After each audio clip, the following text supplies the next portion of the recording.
What's the very first real choice you make every single day? It happens in that split second right after you wake up. And believe me, it shapes everything that comes next. So what is it? Do you reach for the sun or do you reach for your screen? Let's dive into what's really going on inside your brain in those critical first moments. It all boils down to just 10 minutes. Seriously. The first 10 minutes after your eyes open are without a doubt the most important for your day's mental performance and alertness.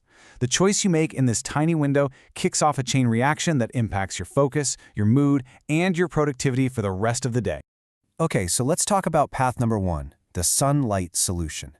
And I want you to think about this as something more than just waking up. This is a deliberate move.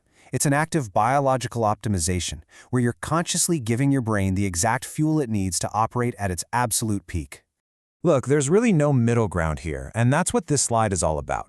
Your very first habit of the day is either actively helping you, optimizing your entire internal system for success, or it's actively hurting you. It's basically a form of biological sabotage. Yeah, the stakes are that high. So the hero of this story, the key player, is a little chemical called serotonin. The best way to think about it is as your brain's open for business signal. This is the neurotransmitter that elevates your mood, sharpens your focus, and gives you that clean, steady energy you need to handle complex problems. So how does this actually work? Well, it's surprisingly simple. When that morning sunlight hits your eyes, it's like flipping a switch. It directly triggers a flood of serotonin, sending a crystal clear message to your brain, okay, the day has officially started. This gets your mind ready for the cognitive heavy lifting ahead, putting you in a state of clear, focused thinking from the get-go. Now, this whole process is part of a much bigger system, your circadian rhythm. You've probably heard of it. It's your body's master clock, and it is incredibly sensitive to light. It's the boss that tells you when to feel awake and when to feel tired by managing all these crucial hormones. To get the best out of it, you have to work with it, not against it. Let's just walk through that reset process. It's a really beautiful, simple system. First, sunlight enters your eyes. That recalibrates your internal clock. Boom. Your brain releases alertness hormones to get you going for the day. And this part is so important. It also sets a timer for your brain to produce melatonin later that night, which means you get much better quality sleep. It's a perfect cycle. All right, now let's pivot and look at the other choice, the scrolling trap. And like we said before, this is biological sabotage. It's the path that, let's be honest, most people take, and it actively undermines your brain's natural programming. So instead of that clean, sustained serotonin energy, scrolling gives you something totally different. These little, fragmented hits of dopamine.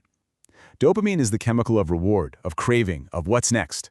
It creates this feeling of, well, cognitive heaviness. It's like a mental fog that's really tough to shake, and it leaves you feeling reactive and unfocused before you've even gotten out of bed. And the psychological price you pay is just as steep.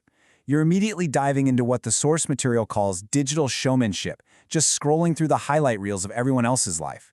This instantly triggers social comparison and messes with your internal locus of evaluation. In plain English, that means you start your day judging yourself based on what everyone else is doing. You're choosing status over substance from the very first minute. So let's just put the two paths side by side. It's pretty stark. On one side, you've got sunlight, which gives you serotonin activation, sustained focus, and a sense of internal validation. On the other side, you have scrolling, which gives you dopamine fragmentation, that cognitive heaviness, and social comparison. The choice you make in those first 10 minutes literally determines which of these realities is going to define the rest of your day. This all leads us to a really powerful way of thinking about this. It's about seeing this simple habit from a much higher perspective, like an architect who is carefully designing their own mental performance. And there's this perfect analogy for it. Just imagine your brain is this incredibly sophisticated high-tech skyscraper. Now, for that building to run perfectly all day, its most vital sensors, the ones that detect light, they have to be calibrated correctly right at dawn.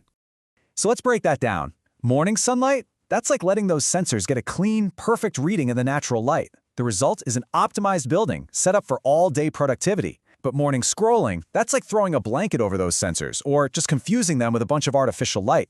The result is total system chaos. The building just struggles to regulate itself all day long.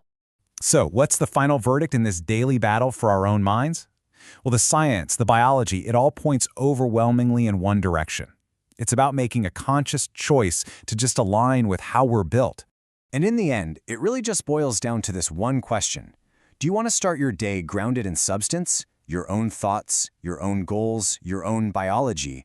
Or do you want to start it by immediately chasing status, reacting to the outside world and its endless metrics for success? So the next time you wake up, I want you to reframe what you're doing.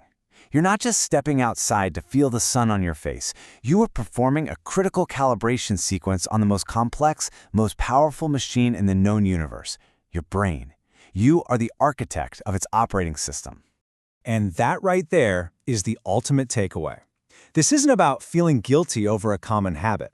It's about revealing a much, much more powerful alternative. By choosing the science of your own biology over the siren call of your phone, you're not just setting yourself up for a better morning. You're building a foundation that ensures your mind can perform at its absolute peak and, honestly, remain unstoppable.